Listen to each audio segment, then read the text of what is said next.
Good morning all of you. Good morning.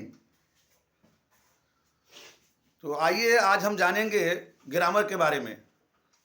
Grammar किससे कहते हैं, ग्रामर के कितने काइंड्स हैं और एक एक काइंड्स का डेफिनेशन विथ एग्जाम्पल के साथ।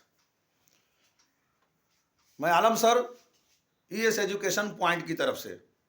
तो आइए देखते हैं ग्रामर। इंग्लिश में ग्रामर कहते हैं, हिंदी में व्याकरण कहते हैं और उर्दू में कवायद कहते हैं। ग्रामर का जो काम इंग्लिश में है, व्याकरण का वही काम हिंदी में है और कवायद का वही काम उर्दू में है। सब सेम ही है, एक जैसा ही है। जिस तरह इंग्लिश को सही तरीके से बोलने, पढ़ने, लिखने के लिए ग्रामर का जानना बहुत ज़रूरी है, उसी तरीके से हिंदी को सही तरीके से बोलना, पढ़ना और लिखना, इन सब चीज़ों के लिए जानने के लिए हिंदी व्याकरण का पढ़ना ज़रूरी है। उर्दू को सही तरीके से लिखने, पढ़ने और बोलने के लिए उर्दू कवायद का पढ़ना बहुत ज़रूरी है, जिससे शुद्ध सही बच्चों को पढ़ना और लिखना आ जाता है। तो आइए देखते हैं grammar. What is grammar? Grammar क्या है? ग्रामर किसे कहते हैं? The set of rules and regulations that are used to read, write और speak of any language are called the grammar. Grammar किसे कहते हैं? किसी भाषा को पढ़ने, लिखने या बोलने के लिए उपयोग किए जाने वाले नियमों के सेट को हम ग्रामर कहते हैं। किसी भी भाषा के रूल और रेगुलेशन के जानने के लिए जो उसका सेट बनाया हुआ है, रूल और रेगुलेशन, नियमों का जो सेट होता है, उसी को हम ग्रामर कहते हैं। Set of rules regulation, regulation के रूल और नियम के इस्तेमाल किए जाने वाले जो सेट होते हैं, उसी को हम ग्रामर कहते हैं। और इंग्लिश ग्रामर पढ़ने से सही तरीके से लिखना, पढ़ना और बोलना आ जाता है। तो जो मैं सही तरीके से लिखना और पढ़ना और बोलना सिखलाता है इंग्लिश, उसे हम इंग्लिश ग्रामर कहते हैं। अब इंग्लिश ग्रामर के काइंड्स कितने हैं? How many kinds of English grammar? English grammar के 5 भेद हैं, 5 काइंड है। There are 5 kinds of English grammar. English grammar के 5 प्रकार है, 5 भेद है। अब हम एक एक करके देखते हैं कौन कौन से हैं। पहला है ऑर्थोग्राफी, दूसरा है इटिमोलॉजी, तीसरा है सिंटैक्स, चौथा है पंक्चुएशन, पांचवा है प्रोसोडी। अब इन चीजों को हम हिंदी में देखते हैं क्या कहा जाता है।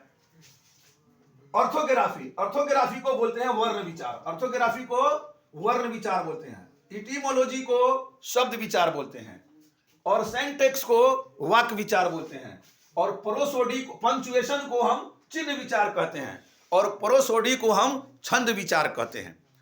तो इस तरीके से हमने जाना कि ऑर्थोग्राफी वर्ण विचार, इटिमोलॉजी शब्द विचार, सिंटैक्स वाक्य विचार और पंक्चुएशन चिन्ह विचार और प्रोसोडी छंद विचार। अब इसका एक एक करके हम डिफिनेशन देखेंगे और जानेंगे। आइए देखते हैं पहला ऑर्थोग्राफी।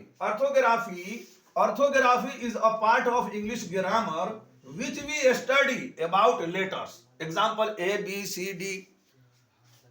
ऑर्थोग्राफी इंग्लिश ग्रामर का वो पार्ट है जो हमें स्टडी कराता है अबाउट द लेटर, लेटर के बारे में, छोटे छोटे अक्षरों के बारे में।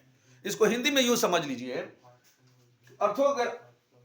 ऑर्थोग्राफी को हम वर्ण विचार कहते हैं। वर्ण विचार किसे कहते हैं? भाषा की वो सबसे छोटी इकाई जिसके हम टुकड़े और खंड नहीं कर सकते हैं। भाषा की वो सबसे छोटी इकाई जिसके टुकड़े और खंड नहीं किए जा सकते हैं, उसको बोलते हैं वर्ण विचार। उसी को हम ऑर्थोग्राफी कहते हैं, जिसका कोई टुकड़ा और खंड नहीं किया जा सकता है। जैसे ए बी सी डी, क ख ग घ, अलिफ बा ता सा, ई आ ए उ, ये सब जितने भी लेटर हैं, ये छोटे छोटे लेटर हैं, इनके टुकड़े और खंड नहीं किए जा सकते हैं। उसको हम इंग्लिश में ऑर्थोग्राफी कहते हैं।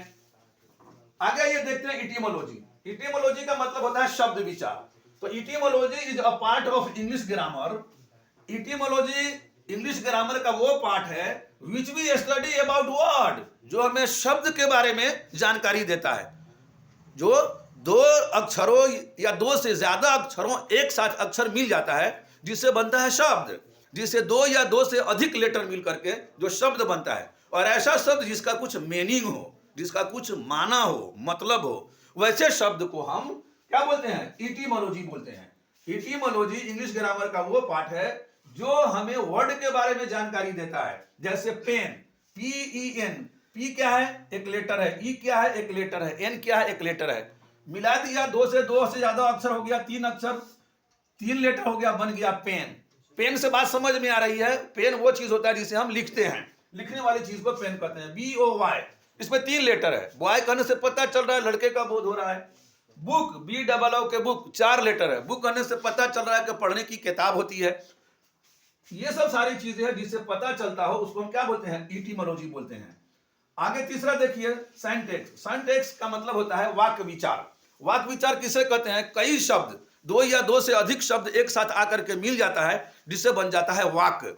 उसी को इंग्लिश में हम कहते हैं syntax. Syntax is a part of English grammar which we study about sentence. जो हमें सेंटेंस के बारे में जानकारी देता है उसी को हम इंग्लिश ग्रामर में सिंटैक्स कहते हैं। जो 2 या 2 से अधिक शब्द, अधिक वर्ड आकर के मिल जाता है एक साथ, और एक साथ मिल जाने से तैयार होता है सेंटेंस। उसी सेंटेंस को हम सिंटैक्स कहते हैं। जैसे दिस इज अ पेन, यह एक कलम है। दैट इज अ बॉय, यह एक लड़का है। इसके अंदर कई वर्ड आकर के मिल गए हैं, तो कई वर्ड आकर के एक साथ मिल जाता है और जिससे तैयार होता है सेंटेंस। उसी सेंटेंस को हम कहते हैं सिंटैक्स। उसी को हम कहते हैं सिंटैक्स। और उसको हम कहते हैं हिंदी में वाक्य विचार। उसको क्या कहते हैं? वाक्य विचार। अनेक शब्दों को मिला करके वाक्य बनता है। अनेक शब्दों को एक साथ मिला करके जो वाक्य बनता है उसको हम क्या कहते हैं? सिंटैक्स कहते हैं। और हिंदी में उसको बोलते हैं वाक्य विचार, है ना। जैसे घोड़ा दौड़ाता है, वो पढ़ रहा है, वो जा रहा है, ETC वगैरह। आगे ये देखते हैं पंक्चुएशन के बारे में। Punctuation is a part of English grammar. English grammar का वो पार्ट है punctuation which we study about sign और सेंटेंस। पंक्चुएशन वो चीज है जो हमें चिन्ह के बारे में बताता है, जो वाक्यों में विराम प्रकट करता है, जो वाक्यों में विराम प्रकट करता है, जो चिन्ह को दर्शाता है, उसको हम बोलते हैं पंक्चुएशन। जैसे डॉट, कॉमा, प्रश्नवाचक चिन्ह, ETC। तो ये सब सारे चीजें क्या हैं? ये सब चीजों को हम पंक्चुएशन कहते हैं। Punctuation is a part of English grammar which we study about the sign sentence. जो चिन्ह के बारे में हमें जानकारी देता है उसको हम क्या कहते हैं? उसको हम कहते हैं पंक्चुएशन। आगे देखिए 5वां, prosody. Prosody is a part of English grammar. Prosody English grammar का वो हिस्सा है, वो पार्ट है which we study about rhymes music. Prosody के अंदर क्या होता है? राइम्स के बारे में, म्यूजिक के बारे में जो हमें जानकारी देता है, बताता है, उसको हम बोलते हैं प्रोसोडी। उसको बोलते हैं छंद विचार।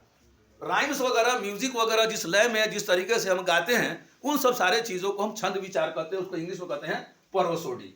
तो ये हुए ग्रामर के, ग्रामर किसे कहते हैं और ग्रामर के कितने काइंड्स हैं, और ग्रामर के जो काइंड्स हैं उनका डिफिनेशन विद एग्जांपल के साथ। मुझे लग रहा है कि आप शायद समझ गए होंगे, कुछ बातें समझ में आ गई होंगी। अगर आपको बात समझ में आ गई है तो प्लीज़ इसको लाइक कर दें, सब्सक्राइब कर दें और अपने फ्रेंड में इसको शेयर कर दें। और मुझे आलम सर को इजाज़त दीजिए। Good bye, see you.